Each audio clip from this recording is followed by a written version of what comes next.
সুপ্রভাত বন্ধুরা, কেমন আছো তোমরা সবাই? আশা করছি তোমরা সবাই খুব ভালো আছো, যে যেখানে আছো ঈশ্বরকে পাই সুস্থ আছো। ত্রিপুরা ছোট্ট একটি গ্রাম থেকে আমি বান্টি তোমাদের সাথে একটি নিউ ব্লগ শেয়ার করছি। আই হোপ আজকের ব্লগটাও তোমাদের খুব খুব ভালো লাগবে। আজ হলো বৃহস্পতিবার, তো বৃহস্পতিবারের সকাল ঘুম থেকে উঠে পড়লাম। ঘুম থেকে উঠেই এদিকে দেখো এবারে আমি ঘর দোর মুছে নিচ্ছি। এদিকে বিছানার চাদর, তারপর আগেও একটা চাদর পাতা ছিল, ওইগুলো এখন দিয়েছি মেশিনে কাচতে। এই ফাঁকে ভাবলাম আমি এখন ঘরটা মুছে নিই। ঘর কিন্তু আগে ঝাড় দিয়ে নিয়েছি, কারণ আমার আবার ঘর মুছতে গেলে ঘর দোর ঝাড় না দিয়ে আমার ঘর মুছতে ভালো লাগে না। কারণ ঘর দোর ঝাড় দিয়ে যদি না মুছো দেখবে পুরো ঘরে বালু বালুই থেকে যায়, মুছেও সে শান্তি পাওয়া যায় না। তার জন্য পুরো ঘর দুটো আগে ঝাড় দিয়ে নিয়েছি, রান্নাঘর আর বেডরুমের সাথে ঝাড়টা দিয়ে এবারে কিন্তু ঘরটা মুছছি। তবে রান্নাঘরে এখনও যাইনি, আগে বেডরুমটা মুছছি, তারপর যাব কিন্তু আমি রান্নাঘরে। এদিকে তোমার দাদাভাইও ঘুম থেকে উঠে পড়েছে, ওইদিকে খাচ্ছে এখন চা। আমি বলছি চাটা আমি পরেই খাবো, আর দুদিন যাবত আবার আমার ঘরে লিকার চাটা খাওয়া হয়েছে, দুধ চাটা খাওয়া হয়নি। তোমাদের দাদাভাই যেহেতু পেটের সমস্যা ছিল, আজকেও বলছিলাম যে দুধ চা খাবো না, তো ও বলছে না না দুধ চাই খাবো, তো তাই ভাবলাম যে না খাই।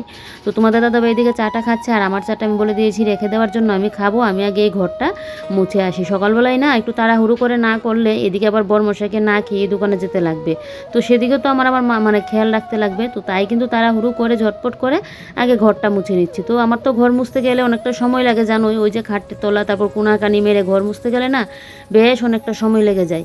তো আগে তো খাটের তলা, তারপর সুগেজের নিচ টিচ ভালো করে মুছে নিয়েছি, সোফার নিচ টিচ মুছে পুরো ঘর মুছে তারপর চলে আসলাম রান্নাঘরে। এসে আগে মুখটা ধুয়ে নিলাম। মুখটা ধুয়ে এদিকে এবারে বসে পড়লাম এখন চাটা খেতে। তো আজকে দুধ চা কিন্তু প্রায় 2-3 দিন বাদেই খাচ্ছি, যেহেতু লিকার চা আমার ভালো লাগে না খেতে। আর তোমাদের দাদাভাই তো 2 দিন যাবত লিকার চা খাচ্ছিল, সেদিন যদিও আর চা খাওয়া হয়নি ঘরে। তো যাক, এদিকে এবারে চা বিস্কিটটা খেয়ে তারপর কিন্তু আবারও কাজে লেগে পড়বো, মানে রান্নাঘরটা মুছবো। আর এদিকে কাপড়গুলো তো মেশিনে দিয়ে দিয়েছি, কাপড়গুলো এদিকে হয়ে যাক, মানে ধোয়া হয়ে যাক, তাহলে এদিকে আমার ঘর দোরও মোছা হয়ে যাবে আর কাপড়গুলো আমার ধোয়া হয়ে যাবে। এদিকে আমার রান্না বান্না হতে হতে দেখবে কাপড় চোপড় শুকিয়েও যাবে। সকাল সকাল একদিকে বুদ্ধি করে কাপড় চোপড়টা ধুয়ে দিলে দেখবে বেশ ভালো হয়, তাহলে রান্নাবান্না শেষ করে আমি কাপড় চোপড়গুলো গুছিয়েও রাখতে পারি। তো এদিকে দেখো এই যে এবারে রান্নাঘরটাও মুছে নিচ্ছি। আজকে দুটা ঘরে কিন্তু ফেনাইল আর স্রাব দিয়ে কিন্তু মুছছি। কি বলো তো, আগেও যখন আমি হাত দিয়ে কাপড় কাচতাম তখন কিন্তু আমি সকাল সকালই কিন্তু ধুয়ে দিতাম। সকাল সকাল কাপড় ধুয়ে দিলে বেশ ভালো, সকালের রোদটা পেয়ে কিন্তু শুকিয়ে যায়। এখন তো গরমকালে রোদ, দিনে যে কতবার করে কাপড় চোপড় শুকানো যায়। তো এখন তো মেশিনে দিচ্ছি আর ড্রাই করে দিয়ে দিই, বেশিক্ষণ একটা সময়ও লাগে না। আগে যখন আমি হাতে বেশি কাপড় কাচতে পারতাম না, তোমাদের দাদাভাই তো আমাকে হেল্প করে দিত, তখন আমি কি করতাম, বেশি যেন আমাদের কাচতে না হয়, বেশি পরিশ্রম না হয় না, তোমাদের দাদাভাইও পারে না কাপড় কাচতে, তো যতটুকুই পারতো ওই যে করে আগের দিন ভিজিয়ে রাখতাম, তাহলে পরের দিন দেখবো অতটা কিন্তু কাচতে হয় না। তো এখন তো আর সে লাগে না, যেহেতু মেশিনে ধুয়ে নিই। মেশিন টানাতে রক্ষা হয়েছে, বাপরে বাপ, মানে কাপড় চোপড় ধুতে মানে ধোয়া নিয়ে যে কী পরিশ্রম না, মানে কী ভোগান্তি না ভুগেছিলাম, বিশেষ করে হাত ব্যথার জন্য। তো এদিকে দেখো রান্নাঘরটাও মুছে নিয়েছি, আর তোমাদেরকে একবার দেখাই আমি রান্নাঘর মুছে নিয়ে এদিকে কাপড় চোপড়গুলোও মেলে দিয়েছি। এই যে দেখো বেড কাভার, তারপর এদিকে যে বালিশ কাভার টাবার, তারপর তো এদিকে স্নানের কাপড় টাপড় আছে, এগুলো পরে একদম স্নান করে তারপর গিয়ে মেলে দেবো। দুইটা ঘর মুছে নিলাম, আর সকালবেলার একটা কাপড় ছিল, এগুলো কালকে ধুতাম, মেশিনে কিছুটা রেখে দিয়েছিলাম, তো এগুলো এখন ধুয়ে মেলে দিয়ে আসলাম। তো এখন যাব স্নানে। এদিকে আমার জন্য বসিয়ে দিয়েছি গরম জল। এখন তো সেই হারে গরমটা পড়েনি, সকালবেলায় স্নান করলেও কোনো অসুবিধা হয় না। আর যখন প্রচণ্ড পরিমাণে গরম পড়ে যাবে তখন সকালে স্নান করেও আবার সন্ধ্যার দিকে স্নান করতে হয়। সেই তো আর দেখবে কটা দিন হাতে মাত্র, চৈত্র মাসটা পুরো একদম লাস্টের দিকেই পুরোপুরি গরমটা কিন্তু পড়ে যায়। সকালে চা টিফিন খেয়ে নিলাম, আর এদিকে এই যে দেখো আমার স্নানের জন্য গরম জল বসিয়ে দিয়েছি, আর এদিকে বেগুনটা কেটে জলে ভিজিয়ে রাখলাম, কারণ সকালবেলায় হবে বেগুন ভাজা। আর এখানে ভাত হয়ে গেছে, আর কালকের এদিকে শুটকি মাছের ভর্তা, আর আছে টক আছে, পরশুদিন যে করেছিলাম তেঁতুল আর বড়ি দিয়ে যে টক বানিয়েছিলাম। তো দুপুরবেলার জন্য আজকে রান্না করব ডিম। তো এটা আমি স্নান টান করে এসে রান্না করব, কারণ কালকের তরকারি আছে, আর এখন বেগুন ভাজলে সকালের খাওয়াটা হয়ে যাবে। তোমাদের দাদাভাইও যেতে পারবে দোকানে। তো আমি আস্তে ধীরে এসে বিছানার আবার একটা বেড কভার পাততে লাগবে, তো এগুলো গুছিয়ে গেছে, তারপর গিয়ে রান্না বসাবো। সকালের খাওয়া হয়ে গেলে না তখন আমার আর এত ঝামেলা থাকে না। তারপর সেলাইয়ের কাজ নিয়েও বসতে লাগবে, কালকে বসিনি, কারণ কালকে কেটেছিলাম, সেলাইয়ের কাজ নিয়ে আর বসিনি, তো ওইটা নিয়েও বসতে লাগবে। সকাল সকাল দিয়ে দিয়েছে জঙ্গলের রোদ। এখন রোদ দেখলে তো মানে ততটাও না, শীতকালে যেরকম রোদটা ভালো লাগে, আর গরমকালে রোদ দেখলে কোনো ভয় লাগে। হয় আমাদের একটা সময় একটা জিনিস দেখবে খুব ভালো লাগে, আবার একটা জিনিস আমাদের ভালো লাগে না, এরকম অনেক জিনিস থাকে। তো চলো হ্যাঁ, এবার আমি এখন স্নানে যাই, গরম জলটা আর একটু হোক, তারপর স্নানে যাবো। তো স্নান করে এসে আবার তোমাদের সাথে দেখা হচ্ছে।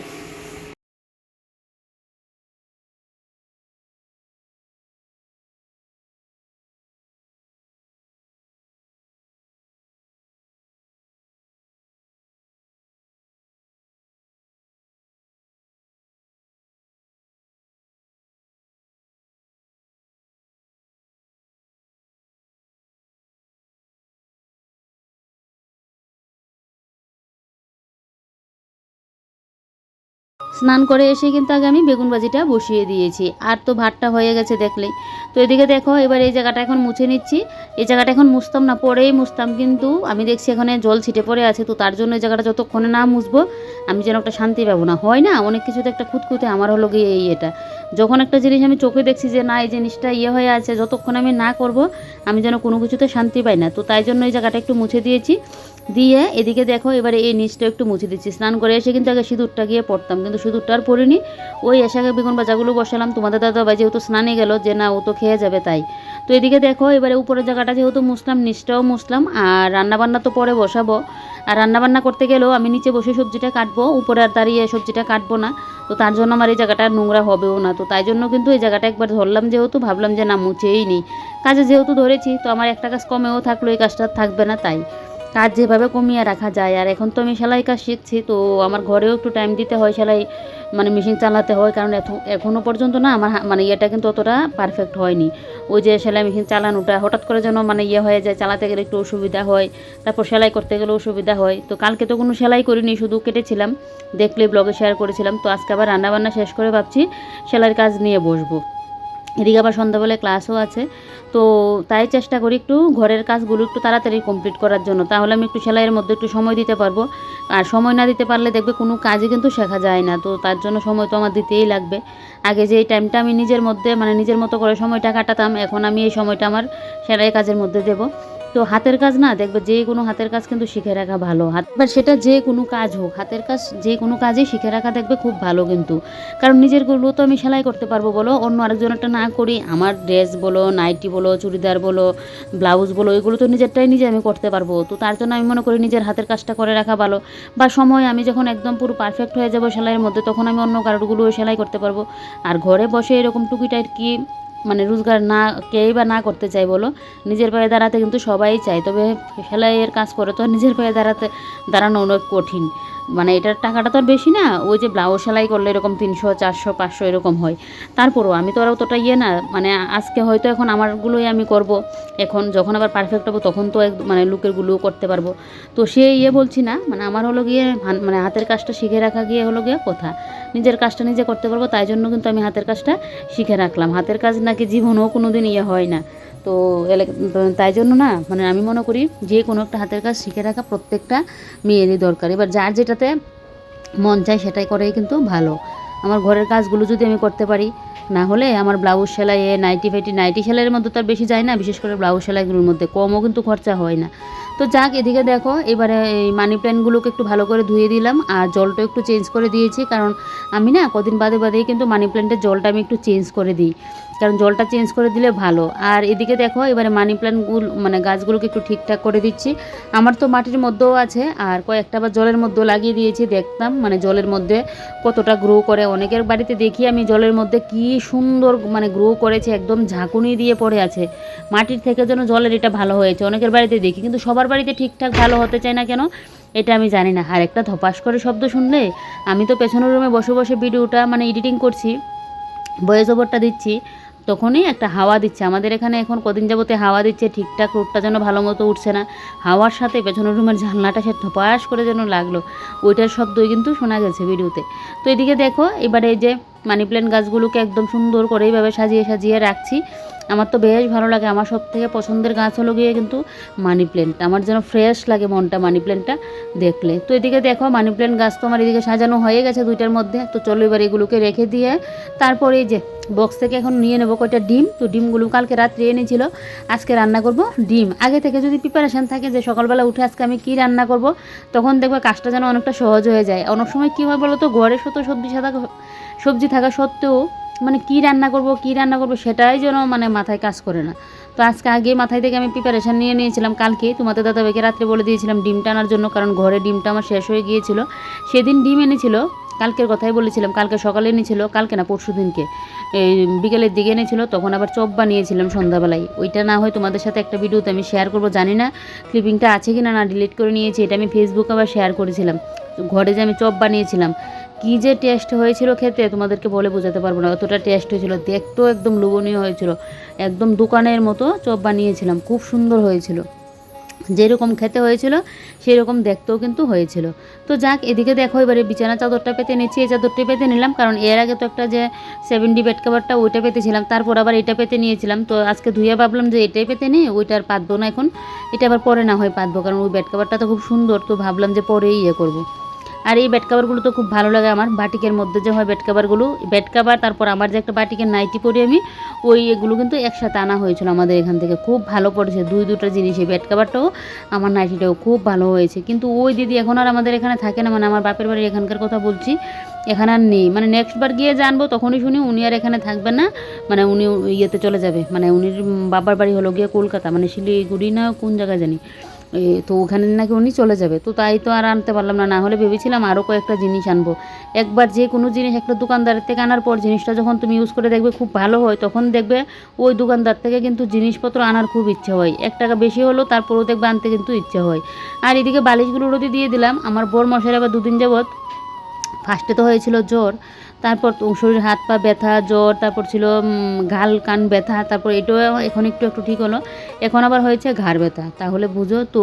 এদিকে তাই জন্য একটু ভাবলাম যে বালিশগুলো মানে রোদে দিয়ে দেখি, আমাদের বাঙালিদের তো প্রাথমিক চিকিৎসা হলো ঘাড় ব্যথা হলে দেখবো বালিশ রোদে দিয়ে দেখি, তারপর না কমলে তো ওষুধ খেতে হয়, ডক্টর দেখাতে হয়।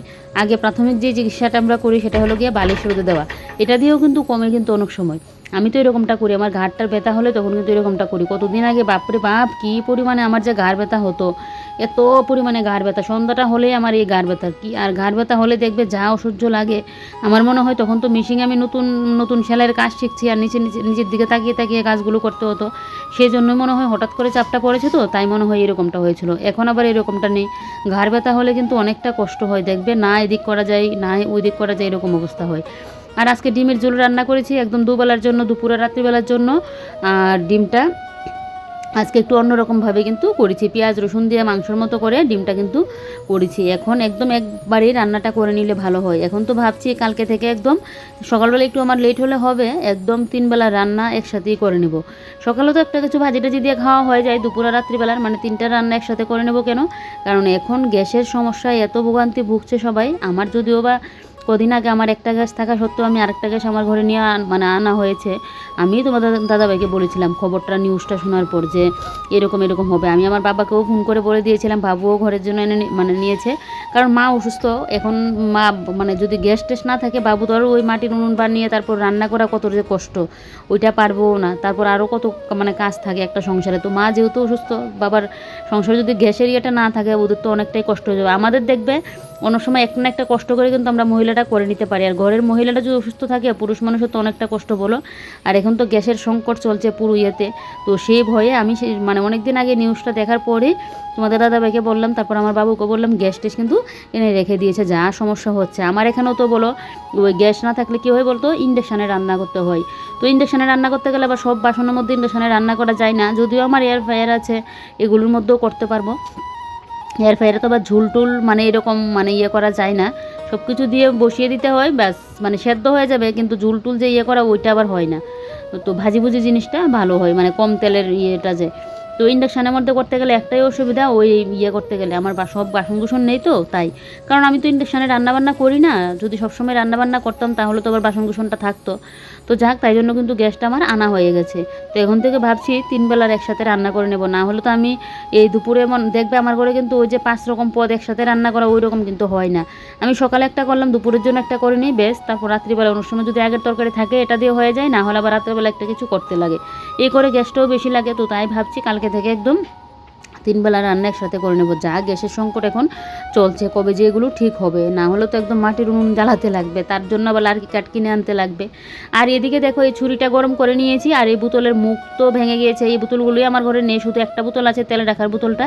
তো ভেবেছিলাম মুখ থাকলে এই বোতলটার মধ্যে জল করে রাখবো, কিন্তু মুখ যেহেতু নেই আর কীভাবে করবো, তো তাই ভাবলাম যে না, বোতলটা তো পড়েই আছে, এই বোতলটাকে কেটে নিই, তারপর এটার মধ্যে না হয় এই মানি প্ল্যান্ট লাগিয়ে দেবো, মানে মাটি দিয়ে না, এমনিতে জলের মধ্যে যে মানি প্ল্যান্টটা রাখে, ভাবছি এটা রান্না করে রাখবো, তাই জন্য কিন্তু বোতলটাকে আমি কেটে নিয়েছি। আর এদিকে দেখো বালিশগুলো রোদ থেকে নিয়ে আসলাম, রোদ থেকে এনে বালিশগুলোর মধ্যে এবারে কাবারও পরিয়ে নিচ্ছি।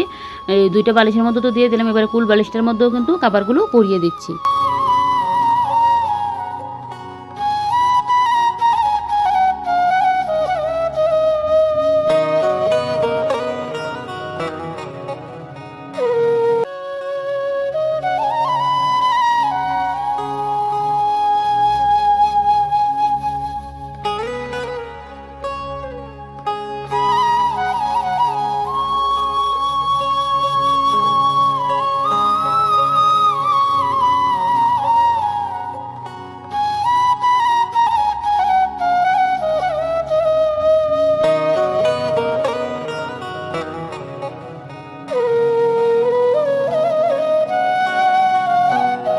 একবার ঘর দুটো ঝাড় দিয়ে আবার ঘর মুছেছিলাম, কিন্তু সেই এটা নেই, কারণ সব কিছু বিছানাপত্র পাতলাম, বাইরে একবার বালিশগুলো রোদে দিয়ে আবার ঘরে আনলাম, মুছামাছি করলাম আর ঘর দৌড় একটু পরিষ্কার করলাম, তার জন্য কিন্তু ঘরে একটা বালি বালি লাগছে। আর পাকা ঘরে দেখবে বালি বালি লাগলে হাঁটতে গেলে যেন একটা অসুবিধা লাগে, তাই জন্য আবারও ঘরটাকে ভালো করে একদম ঝাড় দিয়ে নিচ্ছি। রান্নাঘরটা এখন আর ঝাড় দিইনি, কারণ রান্নাঘরে তো শুধু সবজি কেটেছিলাম, আর ঝাড় দিতে হলেও আমি বিকেলে একদম দুপুরে খাওয়া দাওয়া হলে তখন ঝাড়টা দিয়ে নেব। তো এই ঘরটাকে ঝাড় দিয়ে বাইরেটাও ঝাড় দিয়ে নিয়েছি। আর এদিকে দেখো এই যে ঘরদোর গোছানোর পর কতটা ভালো লাগছে। আর এখানে আজকে একটা মানি প্ল্যান্ট রাখলাম, এটার মধ্যে তো আগে স্পাইডার প্ল্যান্ট ছিল, তো স্পাইডার প্ল্যান্টগুলো দিয়ে না নতুন আবার মানে গাছ বেরোচ্ছে, ফুল দিয়ে যে গাছগুলো বেরোয় তোমাদের সাথে আর একটা ভিডিওতে শেয়ার করব। তো এইগুলো বেরোচ্ছে বলে এখন আর আমি ঘরে রাখলাম না, বাইরেই নিয়ে রাখলাম। আর আপাতত এই জায়গাটার মধ্যে একটা মানি প্ল্যান্ট রাখলাম। এখানে আমার সবসময় মানি প্ল্যান্ট কিন্তু থাকতো, আগেও কিন্তু মানি প্ল্যান্ট থাকতো। আর এদিকে দেখো বিছানাটাকে একদম টান টান করে পেতে নিয়েছি। এরকম গাছানো টিপটপ ঘর দেখতে দেখবে বেশ কিন্তু ভালো লাগে। আর এদিকে দেখো ঘড়িতে কয়টা বাজে, এখন গিয়ে বসবো আমি সেলাই কাজ নিয়ে। এখন কিন্তু মোবাইলের কাজ নিয়ে বসতাম, কিন্তু এখন যে আবার আরেকটা কাজ যোগ হলো আমার সেলাইয়ের কাজ, ওইটাতে তো সময় দিতে লাগবে, তাই জন্য কিন্তু এখন সেলাইয়ের কাজটা নিয়ে কিন্তু আমি বসবো। আর এদিকেও দেখো এখানে একটা মানি প্ল্যান্ট রাখলাম। আর এই যে দেখো ঘরটা এবারে কী ভালো লাগছে না দেখতে, আমার তো এরকম গোছানো ঘর দেখতে বেশ ভালো লাগে। কোথাও থেকে যখন ঘুরে আসি না, ঘর দোর পরিষ্কার করতে করতে যেন শেষ, বাপরে বাপ। তো এদিকে দেখো ঘড়িতে তো দেখলেই কয়টা বাজে, আর এদিকে আমি একদম ঘেমে হয়ে আছি। তো এবার একটুখানি রেস্ট করলে ভালো ছিল, তো রেস্ট করলে আবার হবে না, এদিকে আবার সন্ধ্যাবেলায় তো ক্লাসে যেতে লাগবে। তো এখন বসলাম এই কাজগুলো নিয়ে, ওই যে ব্লাউজ সেলাইয়ের কাজ নিয়ে। এখনও তো 2-3 দিন যাবত দেখানো হচ্ছে, এখনও না ঠিকঠাক আমার ব্লাউজের মধ্যে যেন মাথাটা দিতেই পারছি না, ঠিকঠাক যেন হচ্ছেই না। এদিকে ঠিক করছি আবার ওদিকে হয়ে যাচ্ছে, ঠিকঠাক আমার হচ্ছেই না। তো যতটুকু সম্ভব দেখা যাক করে নিই, কারণ এটা আমি সেদিন কেটে এনেছিলাম এই ওই দিদির কাছ থেকে বলতে দিদির সামনে আমি কেটেছিলাম। তো তখন আর সেলাই করিনি, তো ভাবলাম যে না আমি বাড়িতে এসে তখন সেলাই করে নেব। তো তাই জন্য কিন্তু এখন বসে পড়লাম সেলাইটা করতে। আগে অর্ধেকটা করে রেখে দিয়েছিলাম পরশু দিনকে, কালকে তো আর করা হয়নি। তো আজকে আবারও কিন্তু আমি সেলাই এখন বসে পড়লাম সেলাইয়ে, যতটুকু সম্ভব করে নিই, তারপর তো দিদি দেখে বলবে হয়েছে কি না, তারপর তো না হয় আমাকে আবারও ঠিকঠাক করতে লাগবে। তো যাক, এদিকে দেখো এবার আমি তো এদিকে সেলাইয়ের করছি। ফার্স্টে তো ব্লাউজ নিয়ে বসেছিলাম, তো ব্লাউজটা কিছু করলাম, তারপর এদিকে এখন আবার একটা চুড়িদার নিয়ে বসলাম। ব্লাউজটা ঠিকঠাক হয়নি, তো তাই জন্য এটাতে আর বেশি মাথা কামাইনি, ভাবলাম যে চুড়িদারটাকে করে দেখি কতটুকু হয়, কারণ চুড়িদারটা তো আমার আগে শেখানো হয়েছে। তাই সেলাই টেলাই করে অনেকটা সময় রেস্ট করলাম, রেস্ট করে এদিকে মোবাইলে কিছুটা ভিডিও এডিটিংয়ের কাজ ছিল ওইটা করলাম, ওইটা করে তারপর এদিকে দেখো দুপুরে খাওয়া দাওয়া কমপ্লিট করে এবারে চলে আসলাম এখন গাছগুলোর মধ্যে একটু জল দিতে। পরশু দিনকে তোমাদের দাদাভাই দিয়েছিল, একটা দিনও যায় না, একদম পুরো শুকিয়ে কাঠ হয়ে থাকে। তো এদিকে দেখো জলটা দিয়ে দিচ্ছে। আর বেগুন গাছগুলোর মধ্যে এত পরিমাণে পোকা ধরেছে, ওষুধের কথা তোমাদের দাদাভাই ভুলেই যায় আনার কথা, পাতাগুলোর মধ্যে পোকার ওষুধ দেওয়ার জন্য। ছোটো ছোটো আবার কড়িও এসেছে বেগুনের। তো এখন যদি গাছগুলোর মধ্যে জলটা না দেই না, কড়িগুলো কিন্তু থাকবে না, পড়ে যাবে। এমনিতে অনেকগুলো কিন্তু ফুল এসে পড়ে গিয়েছিল। এদিকে লঙ্কা গাছে বেশ আবার লঙ্কাও ধরেছে। তো এখন সবগুলো গাছের মধ্যে যদি একটু ওষুধ স্প্রে করে দেওয়া যেত, ওই যে পোকাগুলো খেয়ে নিচ্ছে, তাহলে ভালো ছিল। তো তোমাদের দাদাভাইয়েরও মনে থাকে না, তো আজকে তো বলছে নিয়ে আসবে। তো এদিকে দেখো এই সাইডের গাছগুলোর মধ্যেও দিচ্ছি। তো লম্বা একটা পাইপ হলো না ভালো ছিল, তবে লম্বা পাইপটা আবার নিচে ট্যাঙ্কি থেকে আনলে জলটা আবার ঠিকঠাক আসতেছে না, একটু কম করে আসে। উপরে ট্যাঙ্কি থেকে লাগালে আবার ভালো হতো। লম্বা পাইপ থাকলেও উপরে ট্যাঙ্কির না নলটা একটু মোটা, তো তার জন্য এটা দিয়ে জলটা ঠিক করে দেওয়া যায় না। তোমাদের দাদাভাই বলছে এটাকে আবার ঠিকঠাক করে দেবে, তাহলে আমার আর বালতির মধ্যে নিয়ে জল দিতে লাগবে না। আর এদিকে আমি জল দিচ্ছি, আর উপরে এদিকে আমার কাকি শাশুড়ি গাছে জল দিচ্ছে। তো কাকিমণির সাথে কথা বলছি, এদিকে আবার দেখো গাছের মধ্যে জলও দিচ্ছি। এদিকে তো আমার জল দেওয়া হয়ে গেছে, এবারে ঘরে গিয়ে ভিডিওটা লাস্ট একটু এডিটিং করব, তারপর যদি পারি একটু সেভ করে আপলোডটাও করে রাখবো, কারণ আবার এদিকে সন্ধ্যাবেলায় যেতে লাগবে ক্লাসে। তো চলো আজকের মতো ব্লগটা এখানে শেষ করি। তোমরা সবাই ভালো থেকো, সুস্থ থেকো, সাবধানে থেকো। ভিডিওটা ভালো লাগলে লাইক কমেন্ট আর শেয়ার করতে ভুলবে না। Bye bye, tata.